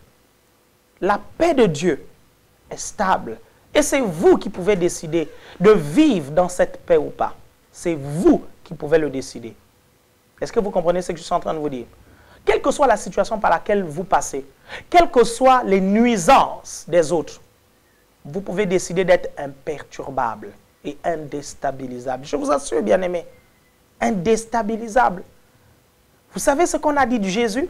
On a dit qu'il était Belzébul. Vous savez combien de fois on a persécuté Jésus? Mais il était imperturbable. Et ça énervait les pharisiens. Ça n'enlevait pas sa paix. Ça ne le déconcentrait pas. Et il doit en être ainsi pour vous. La paix que Dieu vous donne, c'est une paix en réalité qui surpasse toute intelligence. Elle est indéstabilisable. Donc votre paix ne doit pas dépendre de l'attitude des gens. Si votre paix dépend de l'attitude des gens, vous êtes mal barré, bien-aimé. Je vous assure.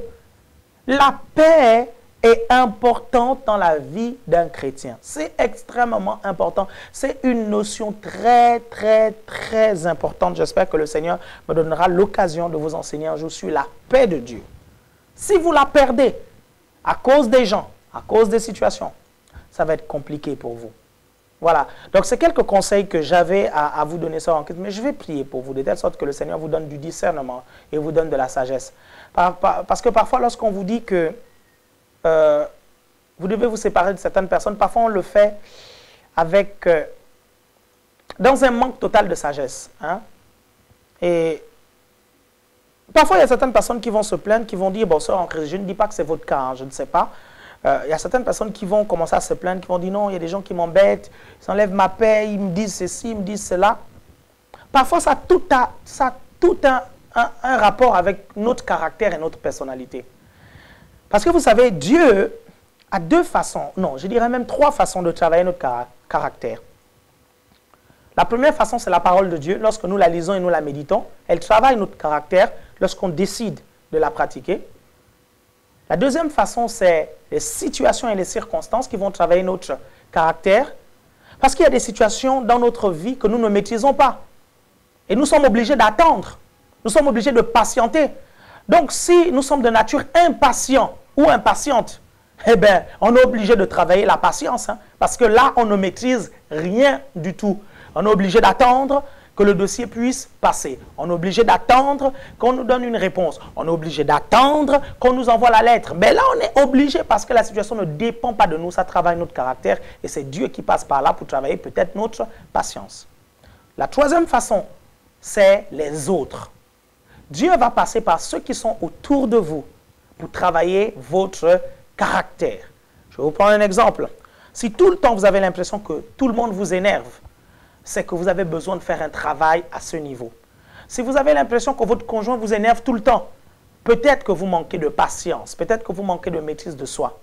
Et ne fouillez pas votre conjoint, parce que vous pouvez toujours divorcer et aller vous remarier avec un autre conjoint qui, au départ, ne vous énervait pas, mais lorsque la bague passera au doigt, c'est fini, vous vous rendez compte que ce monsieur-là commence à vous énerver. Un jour, il y a un de mes fils spirituels à qui je donnais des conseils par rapport à son caractère. Je lui disais, il faut que tu changes ça, il faut que tu changes ça. Il me disait, non, mais je ne vois pas pourquoi les gens s'acharnent sur moi. Je lui dis, mais si les gens s'acharnent sur toi, c'est parce que ce point de ton caractère-là, tu dois le travailler. Il a dit, non, mais attendez, ce sont les gens qui ont un problème. Et à chaque fois, je lui disais, non, tu sais, il y a un principe qu'on appelle le principe de Bob. Si Bob a un problème avec tout le monde, ce n'est pas le monde le problème, c'est Bob le problème. Et au travail, quelques semaines après, il est venu me voir et me dire, oh, pasteur, cette histoire-là me suit partout. Ça me suit à l'église et ça me suit au travail. Même au travail, les gens me font la bagarre, les gens me reprochent cette chose-là. Je lui dis, mais écoute, hein, tu peux toujours aller dans la planète Mars. Si Dieu a décidé de travailler ce caractère-là en toi, il va le travailler. Donc Dieu va utiliser les autres autour de toi pour travailler ton caractère, pour travailler des aspects de ton caractère. Ça, c'est important de comprendre ça. Parfois, vous avez besoin des autres pour comprendre qui vous êtes parce que les autres vont être un miroir pour vous. Vous ne vous voyez pas. Hein? Vous ne voyez pas les grimaces que vous faites. Vous ne voyez pas les mimiques que vous faites lorsque vous parlez, mais les autres voient. Et Dieu seul sait combien de fois l'expression du visage, les gestes, tout ça, ça compte. Je me rappelle une fois, j'étais à l'église et je parlais avec quelqu'un. Et dans notre salle à Paris, il y a des miroirs partout. Et j'étais là, je parlais à la personne. Et il y avait un miroir juste en face de moi. J'étais scandalisé de voir les mimiques que je faisais en parlant à une sœur. J'étais scandalisé. Je dis, purée de patates. Je fais tout ça de mimiques, mais elle peut penser que je veux la séduire. Je vous assure, j'ai eu la honte de ma vie en me regardant dans le miroir. Et c'est là que je me suis rendu compte que vaut mieux avoir autour de soi des gens qui nous disent la vérité. que d'avoir des gens qui nous cachent la vérité sur notre personnalité.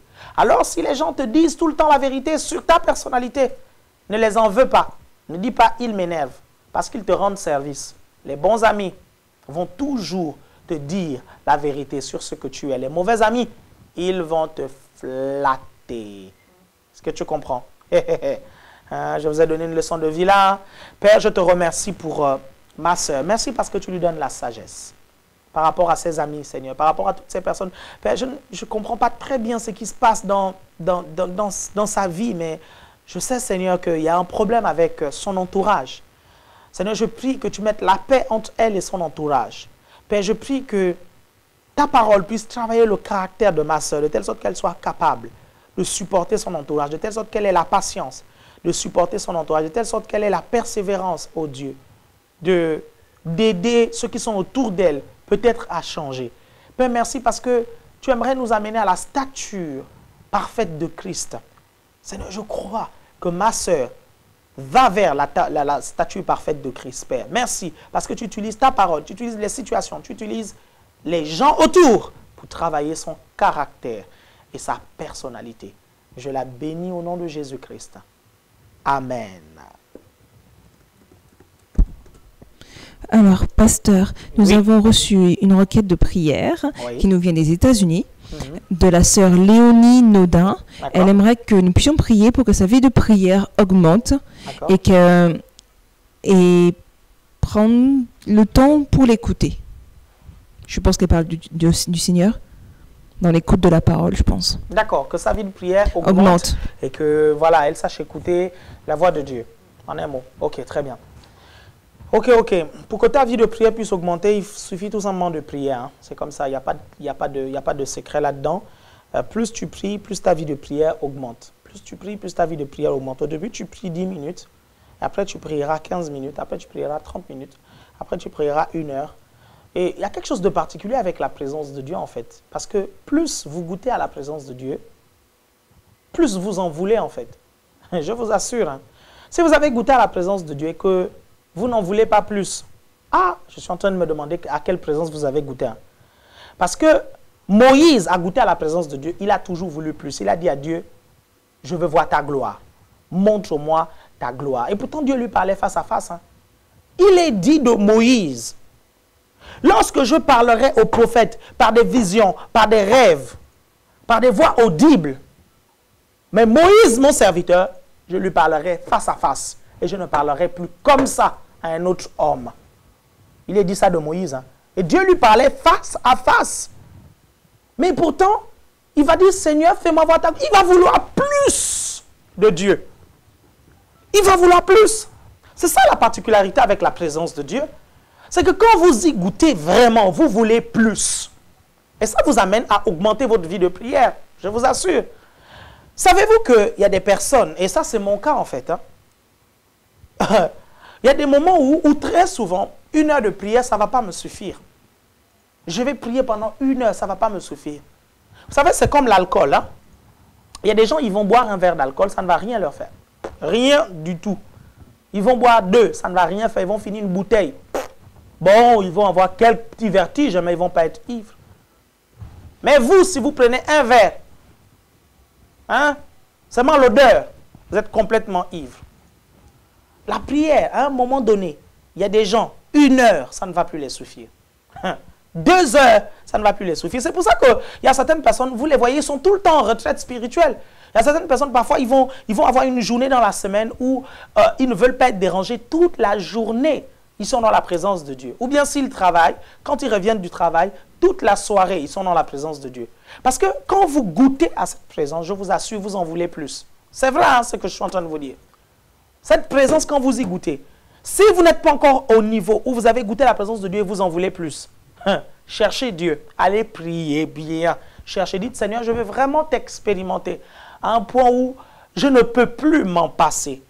Il y a une pub qui passait à Libreville au sujet d'une, on appelle, je ne sais pas si c'était une mayonnaise ou on appelle ça comment, quelque chose qu'on mettait dans la sauce. Et la dame disait, dès qu'on a goûté, on ne peut plus s'en passer. Et c'est comme ça avec la présence de Dieu. Donc, tu pries 30 minutes, ensuite tu vas prier 1 heure, ensuite tu vas prier 2 heures, puis tu vas prier 3 heures. Ensuite, tu feras des journées entières dans la présence de Dieu. Et ton oreille spirituelle ne fera que s'aiguiser. Je te le dis au nom de Jésus. Père, je te remercie parce que tu bénis ma sœur et tu lui donnes une oreille spirituelle aiguisée.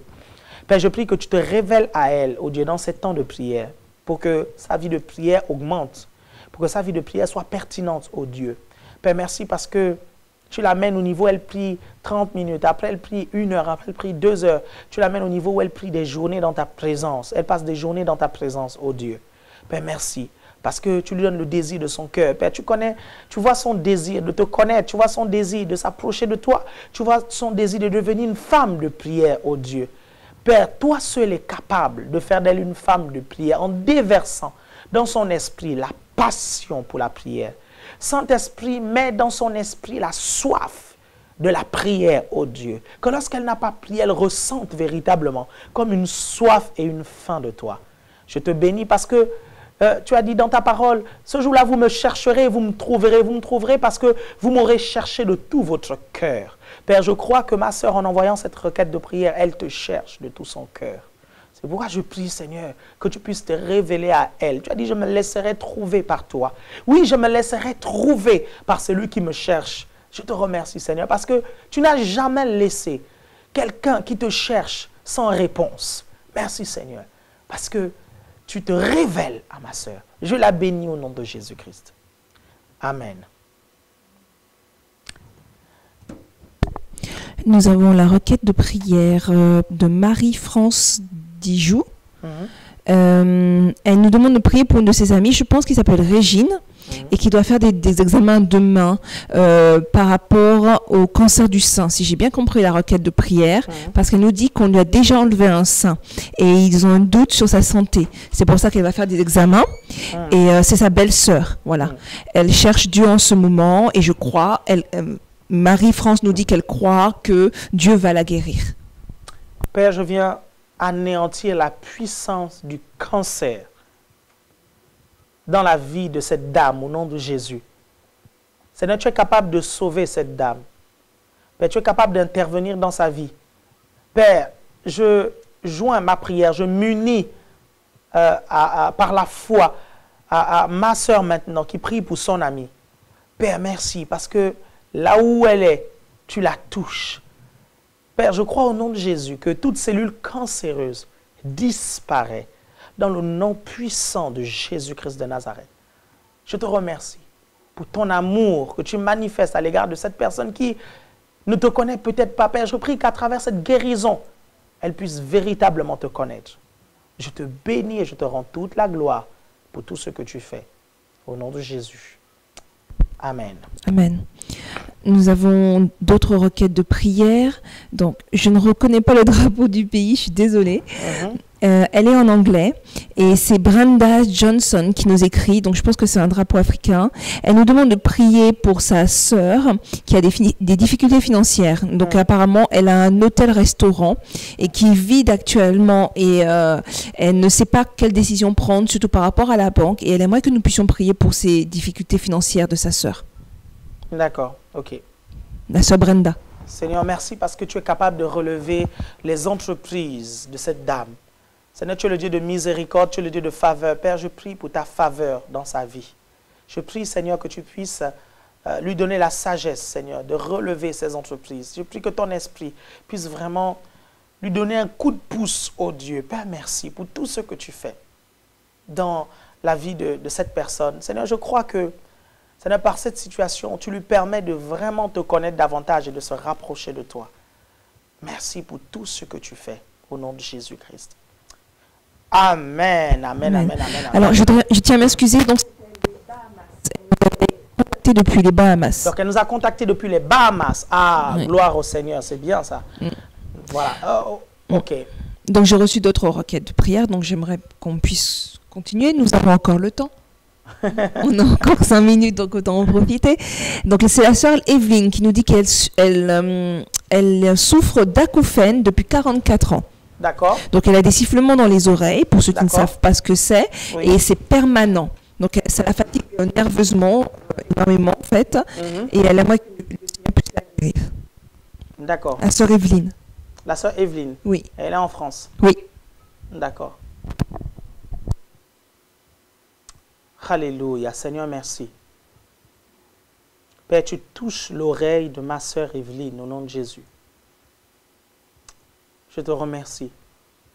Parce que, Seigneur, je t'ai vu guérir des gens qui avaient des maux aux oreilles, des gens qui avaient des sifflements aux oreilles. Je t'ai vu, Seigneur, arrêter ces sifflements. C'est pour ça, Seigneur, que je viens te présenter ma sœur. Je viens prier pour que ta main, Seigneur, soit sur elle. Père, aujourd'hui, je n'ai pas l'occasion de lui imposer les mains, Seigneur, mais toi, tu es là où elle est. Et tu peux poser ta puissante main sur elle et sur ses oreilles. Père, je viens réclamer la guérison totale, Seigneur, de ses oreilles. Père, je viens ordonner à ces sifflements de s'arrêter au nom puissant de Jésus-Christ. Père, je viens prier que le calme puisse prendre place au nom de Jésus-Christ. Père, je te remercie. Merci Seigneur pour ton esprit qui est là où elle est maintenant. Amen. Alors nous avons une sœur qui aimerait que nous puissions prier. Donc elle souhaite se marier, mais apparemment elle a des difficultés avec sa famille. Elle aimerait que Dieu puisse, elle nous dit, enlever la condamnation dans sa famille. Donc voilà. Elle pense que, donc je pense que c'est sa famille qui pose problème par rapport à son mariage. Et oui, elle lui complique vraiment la tâche. Elle nous écrit depuis la Norvège. D'accord. Non, la Suède, pardon. La Suède, oui, c'est le drapeau suédois. Elle nous écrit depuis la Suède. Ok. Ok.